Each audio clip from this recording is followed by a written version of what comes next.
Hello there, ladies and gentlemen. In this video, we'll be continuing on the air only challenge on mission 3. Now last mission we played this on, we had to do a whole bunch of linear steps and it took us quite a while. But anyways, I actually didn't study this map beforehand. Instead, I'm just understanding this while I'm playing. Now my initial reason why was that I thought that this was gonna be an easy map and that I could one attempt this thing. But no, this actually was way harder than I thought, but thankfully not as hard as mission 2. Now if you don't know what I'm talking about mission 2, then you should definitely check out my previous video of this series. But anyways, I'm not sure what my general strategy really is.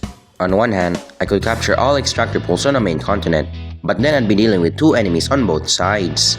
On the other hand, I could just build fabricators on my base, but then I'd risk getting ambushed and I'd have less extractors. So yeah, this is a hard challenge that needs some form of tactic, not just some idle money-making tycoon with real-time combat. Anyways, these attempts are flying by faster than my speed walking when going to the CR. Now the main reason why that is because every time my extractors get destroyed, I immediately restart. Now that might sound stupid, but you gotta remember that time is money and money is resource. Resource that could be spent on destroying the enemy. So yeah. Anyways, I'm just gonna be exploring the rest of this map and see if it's any of interest. We need to know some cool spots. Right now, the only spots I know of is the circle, followed by the 2 panhandles on the top and bottom right side. The extractor points that aren't taken by the enemy or aren't near the enemy are on the bottom left, middle, and top right of the circle. Anyways, if you don't know the rules of this challenge, well, they're explained on the first mission of this challenge series. It explains the general rules, like how I can only deal damage using air, meaning low land, sea, turrets, and nukes, and also some miscellaneous ones, like the fact that the difficulty must always be set to impossible. Anyways, the speed at which the video is playing, not the gameplay speed, that one's different, is 8x. Now the reason why it's 8x and not 16x is because 16x would look clunky, especially because I set the gameplay FPS to 30. So yeah, all these video clips are sped up to 8x.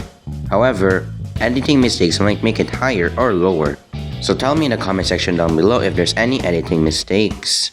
You can also tell me questions in the comment section down below, like any tips or tricks or other stuff. I may not respond to all of them, but I'll try my best to respond to any if possible. Anyways, the map has a lot of cool terrain and features that I want to talk about. There's 2 enemies on the top and bottom left of the circle peninsula or circle, and they are both of different teams, meaning that I can just wait for them to tire themselves out. But I'm still gonna be careful for any enemies that might want to attack me.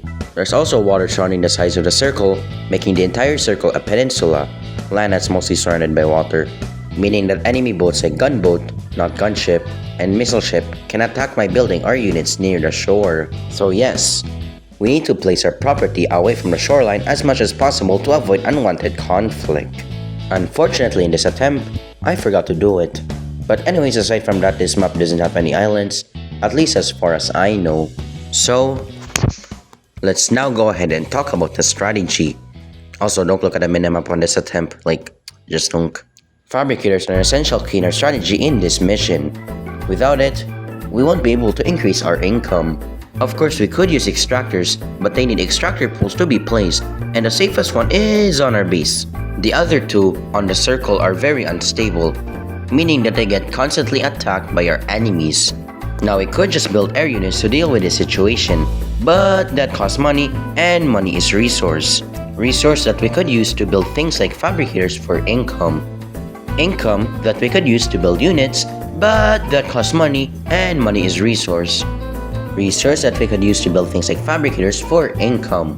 Income that we could use to build units, but that costs money, and money is resource. Resource that we could use to build things like fabricators. Okay, I have to stop you right there. But yeah, you get the idea. We need to somehow find a way to grow our income while not wasting our money defending it. That's where fabricators come in. Without them, this challenge would have been almost impossible. The required did almost every mission in this challenge. Only exception that I know of so far is mission 1, which gives you 5 unclaimed extractors that you can claim at the start, which gives a total of 100 resources second, and that's only counting the extractors if they're tier 3. Imagine overclock. But to be fair though, it is the first mission, so yeah. Anyways, I don't really need a lot of land factories since I only need 2 or 3 builders. So yeah. Anyways, if you don't wanna rewatch Vision 1, then I actually simplified the rules and only added the things I can't do. So here's the rules. 1. I can only deal damage using air units, meaning that no land, sea, nukes or turrets can deal damage other than them. 2. The difficulty must always be set to impossible, meaning that I can't just change the difficulty mid-game, change it later at the start or at the end. It's always set to impossible. 3. No use of mods, hack clients, or tool assist, only vanilla gameplay. And this counts for built-in stuff like mega builders, for example. So those are the rules I can't do, but now here's the things I can still do. 1. I can still build land factories or nuclear silos as long as they don't deal damage. Meaning that I can still build mech factories, but I need to make sure that those mech factories don't make mechs that can actually deal damage, resulting in a challenge being broken. 2. Starting units in a mission, no matter the type, can still deal damage, meaning that if I start out with tanks, then those can be used without any restriction, so long as I start with them. 3. I can still make non-air units, so long as they don't attack, meaning that I can still build units like tanks and use them by driving them around, and it's okay as long as they don't deal damage. So those are the new rules, separating into 2 types, the should follow and can still do, making it more arranged and easier to know what rules they are. And if you have any questions, then be sure to tell me in the comment section down below. You can ask me anything related to this video, just make sure it's appropriate and respectful, because otherwise, I'll have to remove your comment. Anyways, what's really hard about this challenge is the fact that both of the enemies keep spamming units on my extractors. And if you don't know about my previous strategy, is that I always quit whenever I lose an extractor, losing that attempt in the process. But I think I found a perfect strategy on this mission, Mission 3. You first capture the 3 extractors on the circle while your tanks and heavy tank navigate through, discovering the neutral repair base and 2 tanks. But here's the interesting part. We reclaim the repair base and ignore our tool on extractors, letting them get eventually destroyed by the incoming enemies. But while doing that, you need to build 1 or 2 tier 2 air factories so that you can build air units for defense. Trust me, you should not underestimate the AI of this game, especially on Impossible. But anyways, after that, you should build as much fabricators as possible. Remember to always be consistent with the fabricators because time is money and money is resource that you can use to defeat the enemy. So always remember that. Anyways, you should also build at least 2 tier 2 laser shields on the right side of your base where enemies mostly attack. Now the reason why is because of interceptors that deal massive damage to your air units, artillery that deal massive damage to your buildings, and bombers that deal massive damage to your buildings. But while laser shield protects you from projectiles, it doesn't protect you from laser and lightning attacks, so be careful. Alternatively, you can also place laser shields on the left side or bottom side of your base in case of sea units attacking you. But that's easy to deal with even without laser shields, so not necessary. Anyways, to build fabricators is easy. To know how to build fabricators effectively is a different story. Always build fabricators around the command center so that they get protected. Be sure to not place them near the coastline or shoreline or whatever you call it. Basically, don't place it near the water so that it's far away for gunboat and missile ship to attack. And don't place them near the middle extractor because otherwise you'll get attacked by the enemies. Just place the fabricators near your base, away from the water, away from the center, away from trouble. You should also build repair fields on the top part of your base, that way they can repair your units when needed. You need to build 1 to 3 repair fields, but more is always better. Just remember to account the space needed to build them because they might get too far from your base and it'll be harder to protect. Anyways, the air units that you'll need early game is gunships and heavy interceptors. Gunship for attacking land, and heavy interceptors for attacking air. Later on, once you get like plus 100 money, you should get missile airships because they have high health and can attack both land and air. Alternatively, you can also use amphibious jets, but do note that they have half the health that of a missile airship. They also deal half the amount of damage to buildings, but they do cost almost half of a missile airship, and they also don't need to reload to attack, unlike the missile airship. They also bypass shield, so the choice is yours. Anyways, always remember that while you're building fabricators for income, you should also build units and laser shields for defense. Because if you haven't already guessed, this attempt is a failure because, well... But yeah. Anyways, what's the winning attempt? Meat attempt 11. The attempt that won me the challenge. Now as I said before, we first need to take the 3 extractor pools on the circle. Then we use our starting military to take the neutral units on the top right of the circle. Then we build 1 or 2 tier 2 air factory, as stated before in the previous attempts. And also build fabricators near our command center. We also want to upgrade the extractor that's nearest to our command center. We don't defend the other two extractors, we just ignore them. So now your position will probably look like this. One extractor, one or two tier 2 air factory, and some fabricators. What's next? Well, we built 2 tier 2 laser shields for defense, as well as a repair base. We also build units as well. Gunship and heavy interceptors should work effectively in the early to mid game. Now the reason why we don't build extractors on the far right side of our base is because the two enemies are there and they will use that path to attack each other. We don't want to be in their line of sight. So we've now finished early game, which in English is the exposition or introduction in a plot before the real conflict starts, which has started, so we're in the mid game. I don't know if that's actually its definition, so take my words with a grain of rice. Anyways, the general strategy is quite similar to that of Mission 2. Always be on the defensive side, don't attack, just defend for as long as possible until you can make around solid income. Now while we're being defensive and not attacking, there are some instances where one of the enemies will send their army to attack us, probably just to spite us. Now fun fact, we can actually prioritize attacking a single enemy by ordering our military to attack that one enemy. So what should we prioritize attacking in order to minimize our losses? Well, here's the prioritization. Lower number means that we should attack this first, so here it is based off of projectile. 1. Enemies that deal laser attacks like laser tanks which can bypass our laser shields. 2. Enemies that deal lightning attack. This could be devastating to our H interceptors since lightning can bypass shields, but lightning deals 50% less damage to buildings. Also, laser tank is scary as nonetheless, it can bypass our laser shields, so we need to destroy it before it destroys our units. 3. Enemy that uses bullet projectile, but is fast at shooting. Minigun mechs, for example, fit into this category and are very devastating as they could deplete our laser shields quickly. Number 4. Units that uses projectiles that get disintegrated by the laser shields. Example, bullet, plasma bullets, missile, but are swarms. Small, low-cost, relatively fast units. Units like cover tanks, for example, are easy to destroy. But if there were more than them, then they can immediately deplete our laser shields, exposing us to many threats. Example, artillery shells, anti-air missile. Number 5. Units that fire artillery shells and AA or anti-air missile. These units attack rather slowly compared to other units like tanks or rubber tanks, but they are really destructive when the laser shield is depleted. So when the laser shield is depleted, attack these guys first. Trust me, I'm not lying when I say they deal a ton of damage. But anyways, you might be wondering why I didn't attack the tier 2 gun on the right side of my base. Well, funny thing is, that tier 2 gun can actually be really helpful at warding off incoming attack. My army is air so they can't get damaged by it, so the tier 2 gun is actually being really helpful. So yeah, that tier 2 gun is staying there. I'm not attacking it unless if it's accidental or if I'm just bored waiting. But anyways, we're still at the mid-game stage where it's like the rising action of the plot of this story. Late game would be climax since that's a part where we're either winning or losing. And endgame would be the following action where we're almost guaranteed to win/lose. After that is a denouement, which I haven't found a word for, but it's actually just a gameplay summary screen. Anyways, looking back at the gameplay, we still only have plus 154 income, and we need way more income flow to focus our military entirely on making an army for a big attack. Oh, and just so you know, this is the winning attempt and the video clip is not even halfway. That's how long the gameplay of this attempt really is.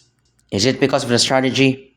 Maybe, because I think using missile airship wasn't the best idea because of its horrendous ability that it needs to reload in order to attack and its slow attack speed. Now you could just alternatively make gunship, but yeah, that could be the reason. Or it could be because I waited getting my fabricators a bit too long instead of attacking sooner. But it doesn't matter either way, since we're trying to complete it, not speedrun it. Two different words, trust me. Anyways, there's other area strategy that you can use other than this. For example, you can use amphibious jets mixed with spy drones. Now I actually talked about this in the previous mission, and it's actually a really good alternative. Amphibious jets are the ones that will attack and spy drones are the meat shields. Now AJs make sense since they're a decent air unit, but why spy drones? Well, it's because spy drone has a lot of health, meaning it can tank a lot of hits, while the AJs deal damage. It's fast so it gets attacked first, and it's cheap so you can spam a lot of it. Now the reason why I choose gunships and H interceptors instead of that is because sometimes the enemy would instead attack my AJ when I wanted them to attack my spy drones, basically destroying the whole reason why I use spy drones in the first place. So yeah, I'll just stick to H interceptors and gunships, at least early to mid game. Late game to end game is missile airship. So anyways, you gotta remember that all the video clips in this video are not proper trimmed during editing, only sped up and the volume set to 0. Meaning that what you see is what fully happened.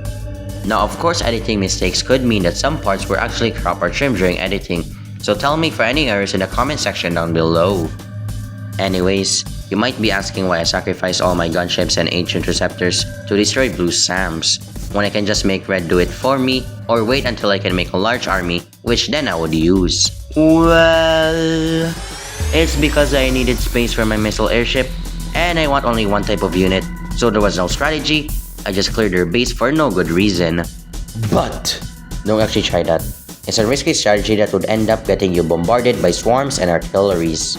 The best thing to do is to use those units to instead defend your base so that you can do one major sweep at the enemy's base and win immediately. But anyways, time to command my missile airships to fight against some random enemies for fun. It's interesting how the enemy AI can use multiple units to defeat you, yet decides not to build a row of fabricators for income. I mean, why is that? Do they lack the civil engineering to do that? It's probably because the contractors, who were hired to make some reasonably placed fabricator rows, decided to use the income money for themselves. So yeah.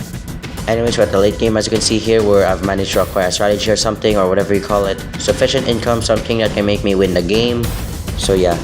Anyways, you should really make the AI enemy actually build a row of fabricators, because it sucks that they're too easy as soon as I found the optimal strategy in them in-game.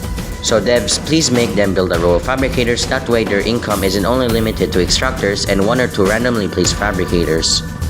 But anyways, I think that's enough fabricators, so now let's actually do this attack. It's important to note that you don't have all day making 1,000 fabricators. Once you think you're ready, you're ready. It's time to send units to destroy the enemy's base and win. Weirdly, in this attempt, I made a lot of AJs because missile airships were dealing way too low damage due to their disability that they need to reload their missiles in order to attack. Or missiles, I think, whatever you call it. Now obviously this is bad because AJs deal lightning damage and lightning deals 50% less damage to buildings, so it's basically worse than using missile airships. And this is why kids, you should always strategize, because you might be using units that aren't cost effective. But thankfully I'm in the late game and I have a lot of income, so it's not that bad. The annoying part right now is how can I deal one massive swoop to wipe out 2 enemies when I'm too lazy to even wait for a few minutes. I mean, cut me some slack, this one single attempt took me over an hour of gameplay, which is twice that of a normal gameplay. Usually I want 25 to 45 minutes or whatever. But because I have so much income, it doesn't really matter that much. I can just constantly attack the enemy and win. And that's the beauty of spamming rows of fabricators. So yeah, we just attack the objectives, factories and builder types in order to win. Now if you wanna see the raw gameplay of this, which is where there's no music, no sped up gameplay, and no commentary, then I unfortunately can't give it to you, even if I tried, because I usually delete videos like this in order to save storage, because storage is a finite number that I have to keep track of. So yeah. Anyways, we've managed to wipe out Red's base, and it's now time to wipe out Blue's next. So time to charge! I had to retreat my missile airships because remember, they need to reload and their attack speed is abysmal if they have low ammo. But thankfully they reloaded, so it's now time to charge again. We destroyed all of the objectives on Blue, but yet we still haven't won. Why is that? Random construction, because why not? Anyways, time to locate it and... oh my days, it was right there. Anyways, we won! And we played for a total of 1 hour, 13 minutes, and 55 seconds. That's unemployment right there. So yeah, GG's.